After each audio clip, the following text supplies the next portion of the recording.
کچھ ایسے لوگ جن کی عبادت کو اللہ تعالیٰ قبول نہیں کرتا ہے، چاہے وہ کتنی بھی عبادت کر لیں، کتنی بھی نمازیں پڑھیں، کتنا زکوٰۃ صدقہ خیرات کریں، لیکن اللہ تبارک و تعالیٰ ان کی عبادات کو قبول نہیں کرتا ہے۔ تو ایسی عبادت کا فائدہ ہی کیا ہوا جس کو اللہ تعالیٰ اپنی بارگاہ میں قبول نہ فرمائے؟ تو وہ کون لوگ ہیں جن کی عبادت کو اللہ قبول نہیں کرتا ہے؟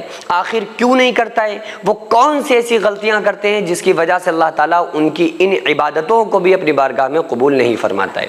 پہلی چیز تو یہ ہے، آقا علیہ السلام کی جو حدیث سے ثابت ہے، آقا علیہ السلام نے ارشاد فرمایا کہ جس نے دکھاوے کی نماز پڑھی، دکھاوے کا صدقہ دیا، اس نے شرک کیا۔ تو اگر کوئی بندہ دکھاوے کے لیے نماز پڑھ رہا ہے تو اس کی یہ عبادت اللہ تعالیٰ قبول نہیں کرے گا۔ دکھاوے کے لیے صدقہ دے رہا ہے، اس کو اللہ تعالیٰ قبول نہیں کرے گا۔ دکھاوے کا صدقے سے مراد کیا ہے؟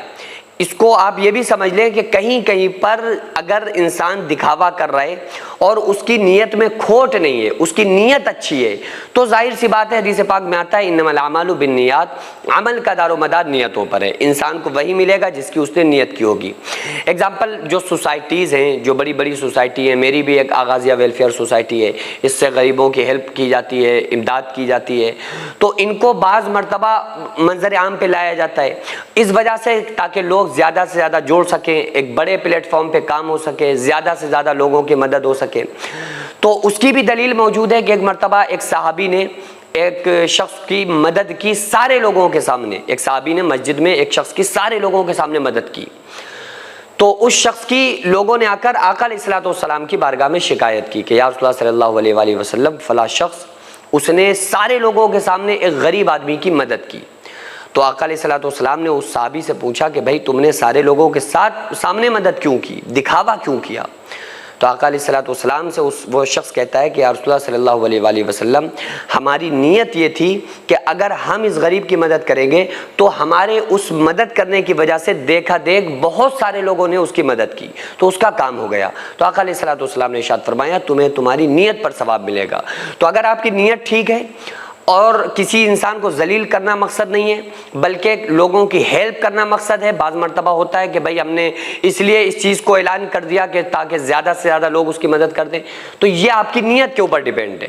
لیکن اگر کوئی صرف دکھلاوے کے لیے کسی کا عمل کو کر رہا ہے تو اللہ تبارک و تعالیٰ اس کے عمل کو قبول نہیں کرتا ہے۔ اسی طرح سے اگر کوئی انسان احسان جتلانے والا ہو، کسی نے کسی کی مدد کی، اس کے بعد پھر اس پر احسان جتلایا کہ بھائی میں نے تیرے برے وقت میں تیری مدد کی تھی، تم تو احسان بھول گئے ہو، تم یہ ہے وہ ہے، تو ایسے شخص کے بھی ایسے عمل کو اللہ تبارک و تعالیٰ قبول نہیں فرماتا ہے۔ اس کے علاوہ اگر کوئی بندہ والدین کا نافرمان ہے تو اس کی جتنی بھی عبادتیں اور ریاضتیں ہیں، اور اگر وہ بلا وجہ والدین کی نافرمانی کرتا ہے، والدین کو دکھ دیتا ہے، والدین کو ستاتا ہے، تو اللہ تبارک و تعالیٰ اس انسان کی بھی عبادت کو قبول نہیں فرماتا ہے۔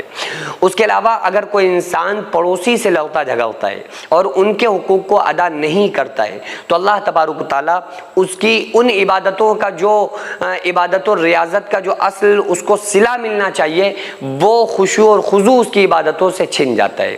اسی طرح سے اگر کوئی بندہ حقوق العباد کی پامالی کرتا ہے تو قیامت کے دن اس کو ان حقوق کی ادائیگی کرنا پڑے گی۔ جن حقوق کو بندے نے دنیا میں مارا نا، چاہے وہ رشتہ داروں کے حقوق ہوں، بچوں کے حقوق ہوں، پڑوسیوں کے حقوق ہوں، بیوی کے حقوق ہوں، شوہر کے حقوق ہوں، اگر یہ کسی نے بھی ان حقوق کی پامالی کی اور ان حقوق کو ادا نہیں کیا تو قیامت کے دن اللہ تبارک و تعالیٰ کے سامنے حساب دینا پڑے گا۔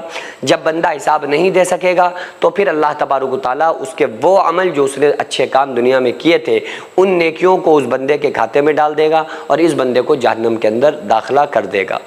اس کی وجہ کیا ہے؟ کیونکہ اس نے دنیا میں حقوق العباد کی پامالی کی تھی۔ تو اس لیے ہمیشہ خیال رکھیں کہ ہم حقوق العباد کی پامالی بالکل نہ کریں۔ السلام علیکم ناظرین، یہ مدرسہ اسکول جو آپ دیکھ رہے ہیں ہماری بہن بیٹیوں کا مستقبل ہے، جس میں بچیوں کو دینی تعلیم کے ساتھ ساتھ انگلش اور کمپیوٹر بھی سکھایا جاتا ہے۔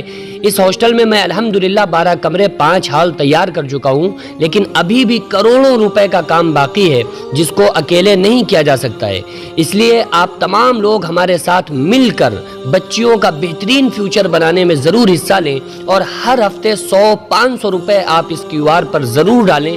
اللہ تعالیٰ آپ کو اس کا 10 گنا دنیا میں، 70 گنا آخرت میں، اور مرنے کے بعد قیامت تک قبر میں اس کا اجر عطا فرمائے گا۔ السلام علیکم ورحمۃ اللہ وبرکاتہ۔